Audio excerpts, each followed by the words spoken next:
Okay, hey, just a quick little brow tutorial. So when I'm waxing eyebrows, I don't wear gloves for the top part of the face. So if I'm doing brows or in between the brows, I don't wear gloves. Every blue moon I'll wear gloves. If I'm doing lip or chin or sideburns or cheeks or whatever, I will wear gloves in any other part of waxing. So the first thing I do is I will trim the brows. So the super long hairs, you don't want to cut the eyebrow down really, really short, because in the layout of the brow, you might need that hair. So I just do a very light trim, like to the longest point, and kind of put those long hairs in line with the existing hair. So I brush the hairs up all the way around, and I trim, and then I brush the hairs down and I trim up under. So trim, not cut, but trim, okay? So now I've done both brows and I'm ready to apply my non-talc powder. I apply the non-talc powder in the shape that I want to wax the brow. And then once I apply it underneath, and then I apply it down. So it's in a nice little shape of the brow, and I will apply it on the outside of the top of the brow, and I'll apply it on the top of the brow, and then right in between. Now, I do use a low warming wax, so the wax should not be runny when you're using it. If you have your wax turned up too high, then you need to let it cool down by kind of, if you can, depending on how much wax is in the container, you can stick your stick down to the bottom of the container and roll it around and get some. You want it on both sides. Or you can tilt the container until the wax runs to the upper part of the container and roll it, because that way it will cool faster. This wax is a low warming wax, the latte. My container looks so messy, but whatever. It's a low melting wax. So you only turn this on 15 minutes prior to the client getting waxed. So if I'm doing lashes, I'll normally turn it on once I am like balancing the lashes. So it's on 15 minutes. And if I forget to turn it on, I'll turn it all the way up to high so that the bottom of the container can melt. Because you're gonna pull the wax from the bottom of the container. So with this wax, because it is low warming, all the wax will melt at the bottom first. The container of wax will never be completely melted until you have a low amount of wax inside the container. So once you've used most of the wax, it's gonna melt faster. But when you have a full container of wax, it's gonna seem like it takes forever. You're gonna have to dig down the side of the stick. You may have to use a bigger stick.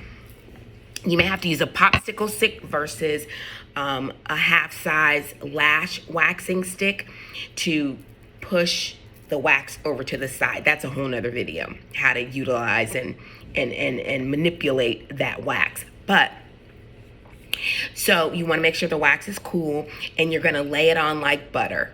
So you just take the you take the wax applicator, and then you're just going to lay it on like butter under the brow and down. Now you want to bring it away from the actual natural hairline so you don't take off too much hair. You can always remove more hair, but you cannot put more hair on, okay, boo? Cannot put more hair on. So I'd rather see a thicker brow than a thinner brow. And so this is the script that I use. Hey, I know this is our first time waxing, and I'm just gonna clean you up today so that we can get to know each other. And when you come back the next time, if you want your brows thinner, then we can do them thinner. But today, let's just do a really nice cleaned up shape. Bam, that's it. And so this is how you start to gain trust with the client.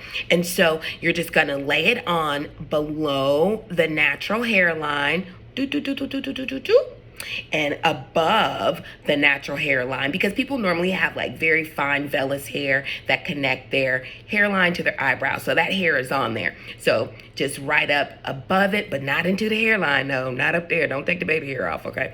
And then the top of the brow. You don't even have to do the top up here. You don't have to do these the tops of the brows. When you're starting out and you're building your confidence and building confidence in clients doing eyebrows, don't do these up here. Don't even wax in between here, because you have to learn the difference between a hair that needs to stay and a hair that needs to go, because you don't want somebody's eyebrows starting out here, right? Like I said, you could take more hair off, but you can't put more hair on. So until you're 100% comfortable, just wax under and then wax right above to separate the hairline from the eyebrow line. So it gives them a nice defined look.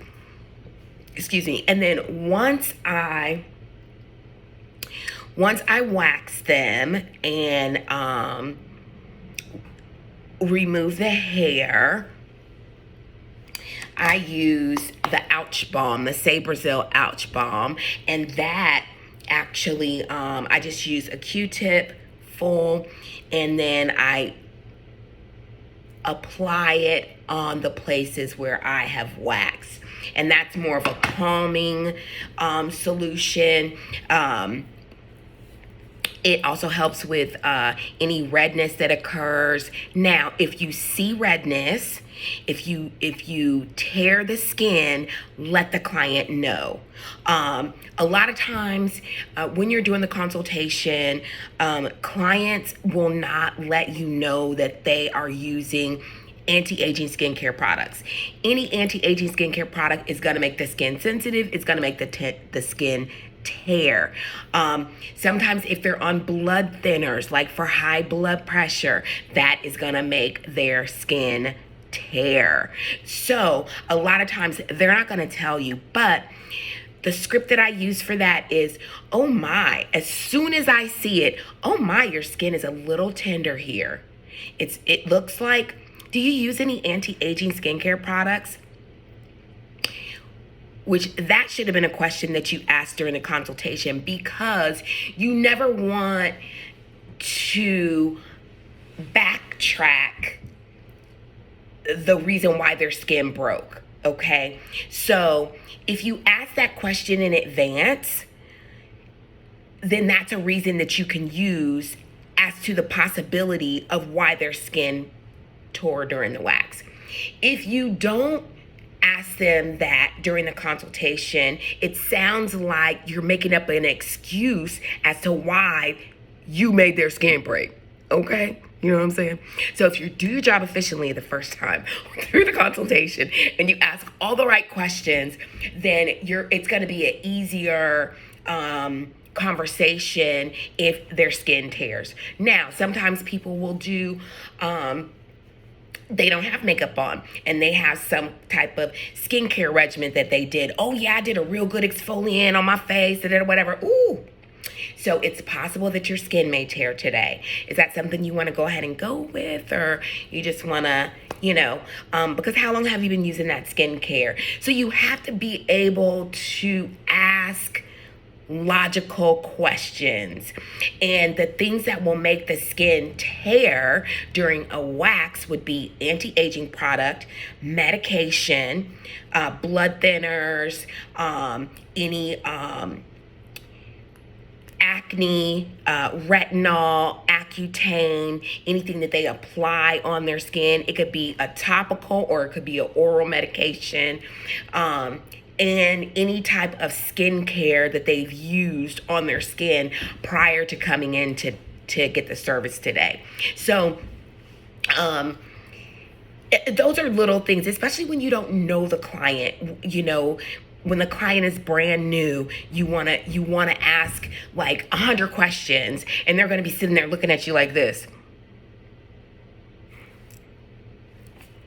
But you don't care about that because you want them to have the best experience, and don't let them intimidate you by looking at their watch and saying, oh, nobody else has ever asked me that. And I never had that question asked before. And why are you asking so many questions? My script. I'm asking so many questions because I want to make sure that we have a seamless service today and that you come back. And I want to make sure that your skin is not going to be irritated after we finish. And I understand that a lot of people may not have asked you that before when they get waxed, but I am a licensed esthetician and it's part of my consultation to do that.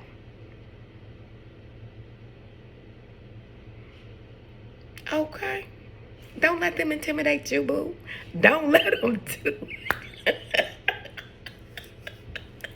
So that's what you say. You got to ask them the right questions and don't let them punk you through the consultation, okay? Because they will punk you. Like, I got somewhere to go. But guess what?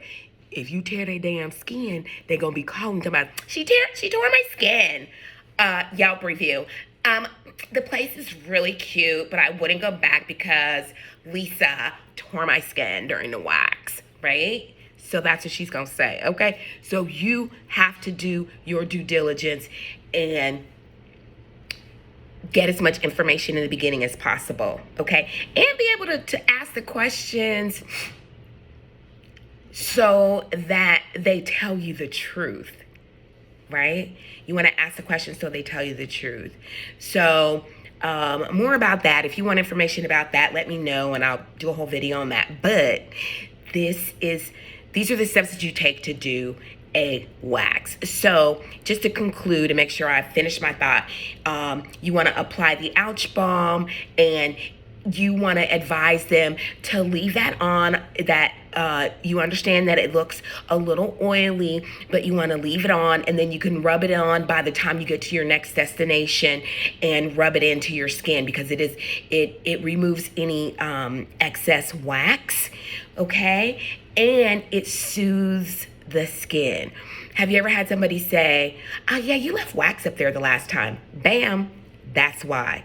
Because that Ouch Balm, you put it on and it helps to remove, and they are supposed to massage it into the skin, because what? It removes the excess wax and it soothes the skin. So I hope you learned something today. I'll talk to you soon. Bye-bye.